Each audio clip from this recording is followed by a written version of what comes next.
Welcome to the Atheist in Recovery podcast, where we talk about finding hope in recovery. And now your host, Dr. Adina Silvestri.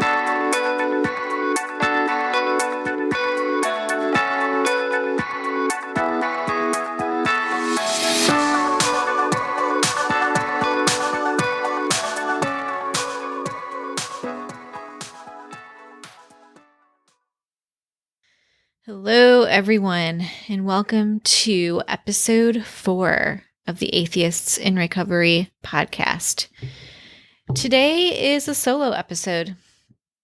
I'm sharing a book that has become one of my favorite addiction books as of late. To me, it's equal parts storytelling and equal parts scientific research. And the book is called In the Realm of Hungry Ghosts by Dr. Gabor Mate.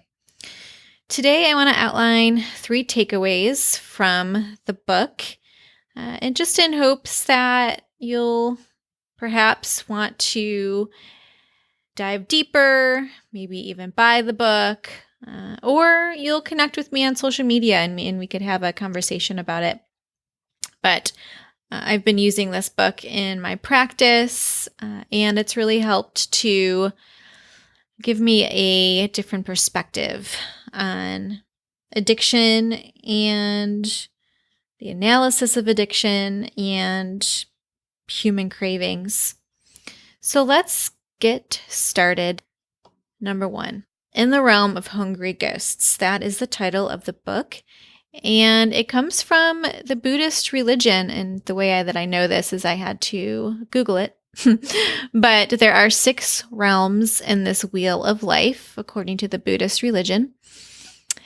And they are sort of a way of life, maybe a personality type, from what I gather, but inhabitants of the hungry ghost realm are the ones that we're focusing on today. And they're depicted as creatures with scrawny necks, small mouths, emaciated limbs, large empty bellies.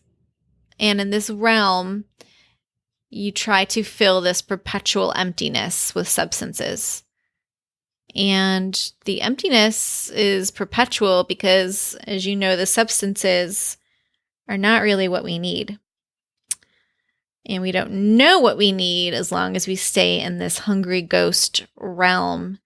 And we haunt our lives without being fully present. Let me say that again. We haunt our lives without being fully present. In the book, Dr. Mate discusses how powerful the addiction is for his patients on Hastings Street in downtown East Side of Vancouver. He's an MD there and he runs a clinic there, or he did run a clinic there. And he really shows the addiction through their eyes in these narratives that he tells throughout the book. You know, in the very beginning of the book, he talks about how people jeopardize their lives for the sake of making the moments livable. You know, and it's interesting when I started reading the book because, you know, all too often I'll hear families say, why can't they just stop? And I'll be honest, sometimes I think to myself, God, they've lost so much. Where's the motivation to get better? You know, how do I get through to this person? And it really takes me to a place, and hopefully it'll take you to a place of learning that nothing will sway individuals from the habit. You know, not illness, not the sacrifice of love and relationships, and not their therapist telling them, like, hey, you need to stop. Not the loss of all of the earthly goods or even their fear of dying. I mean, the addiction, the drive for the addiction is just that powerful. And I also like how Dr. Mate talks about the suffering down at his Hastings Street clinic as being multi-generational. And I feel like in the realm of trauma, that's a little bit of a new field of discovery, multi-generational. So, the generations prior, if one generation of a family member had trauma, then that affects generations to come. And trauma is a word that is used to represent many things. I mean, it could be physical, sexual, emotional, abandonment, so many different things. And so that's something that we also need to keep in mind. What's the pain? When clients come to see me and they have an addiction, it's not, well, let's name this. What is this, an addiction? Is this just a problem? We don't spend a lot of time there. Instead, we talk about what's the pain. What are you trying to fill that void with? What's the void that you're trying to fill? And sometimes and sometimes you don't. Sometimes it takes a little bit extra work there. So, okay, number 2, the brain science of addiction. I also really liked this section of the book. Dr. Mate discussed addiction not as a neurobiological or a physical or social issue, but really understanding addiction from a multi-level exploration. And so to me, I would say that that's a complex dance between human beings and their environment. As you remember, in a previous episode with Dr. Dick, she talks about how you can be genetically vulnerable with addiction, but if your environment never puts you in that situation, then those genes will never be essentially turned on. And so, I really liked how Dr. Mate is saying, let's not just look at addiction from one framework. Let's not even look at it as a disease, which means that it would just be under the medical model framework. Let's look at it from a multi-level exploration. And then he mentions Rat Park, and I'll have to leave a link to this study in the show notes over at atheistinrecovery.com. Rat Park is a very famous study, and it involves, as you may have already picked up on, rats. And these scientists build this elaborate living area. I think there's even murals on the walls for them, and a tunnel where, big enough for one rat to go through at a time. I mean, it is like rat heaven. So let me back up and tell you that this experiment was done by the lead investigator was Bruce Alexander. So you'll be able to find it easily in the show notes. And to give you a little more background on the experiment, Bruce and his team wanted to have as normal of a housing as possible for these rats. And so, that's where Rat Park came about. That's how it came about. It was open and it was spacious, scenic, comfortable, co-ed. And so he wanted to compare Rat Park to normal housing for rats. And so this normal housing were individual cages, and they were mounted on steel racks constructed so the animals could not see each other. So we have these two experiments going on.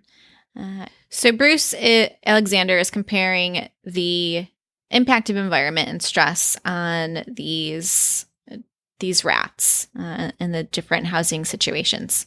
And so he constructed this to measure the rat's consumption of the morphine. And so at the end of the rat tunnel in Rat Park, there were bottles, and one bottle was morphine and a sugary substance. And then I think they lessened the sugary substance more and more as the experiment went on. And then the other bottle was just a bottle of water. Okay, so without spending too much time on this,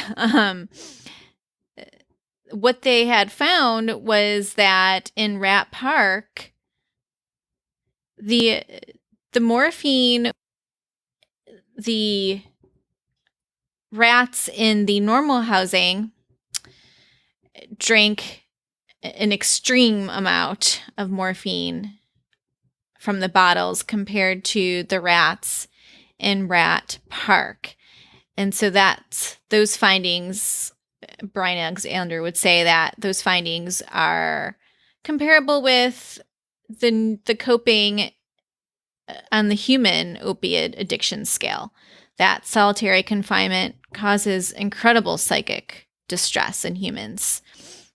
And it's just as likely to be stressful to other social species. And so I found that was really interesting. And then, of course, the longitudinal studies with the Vietnam veterans, where many veterans were addicted to heroin over in Vietnam. And, because of the significant stress, that's how they dealt with those external stressors. They used heroin, but then when they came back,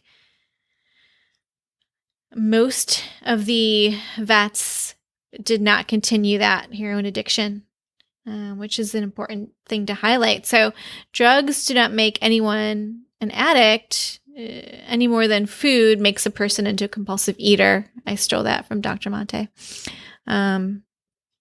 But I like it.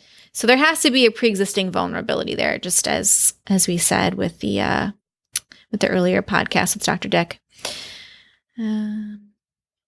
Right. So environment is key. So you need the substance to be addictive. Obviously, you need to also be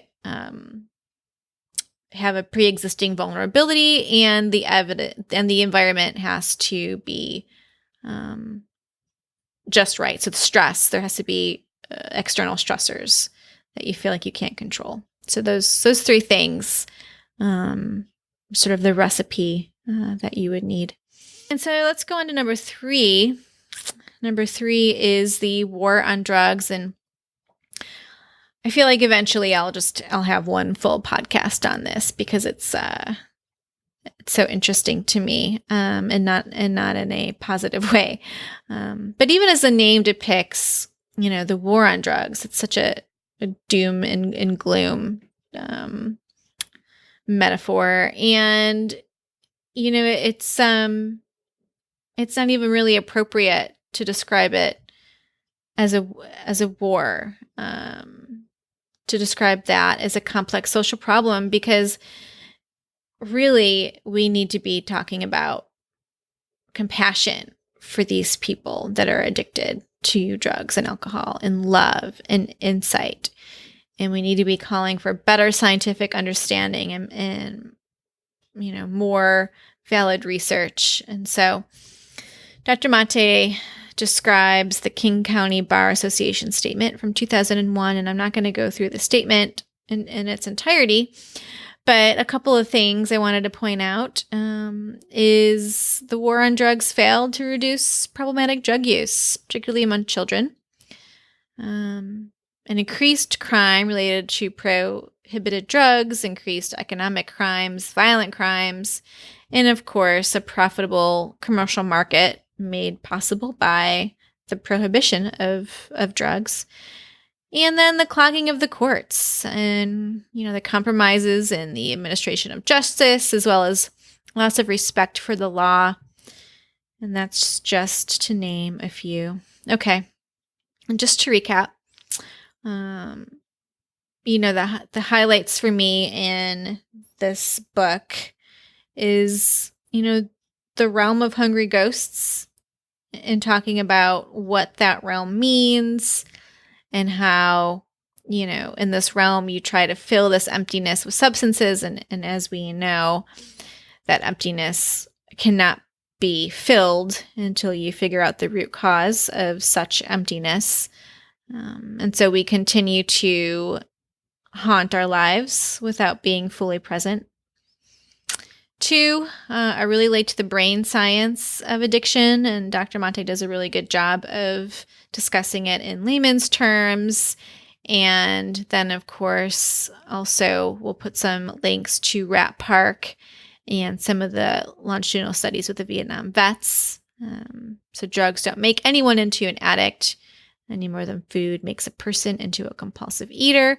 And then 3, the war on drugs was highly unsuccessful, and we can do a better job at describing the encounters that we have with addiction, and make it more into a complex social problem that really calls on everyone to really be present and find solutions to this complex and devastating disorder. Okay, guys, I hope you liked my review of In the Realm of Hungry Ghosts. If you do, I'd love to hear from you. And you can always find more info at atheistsinrecovery.com. And I hope you have a great day. And I'm also giving this book away.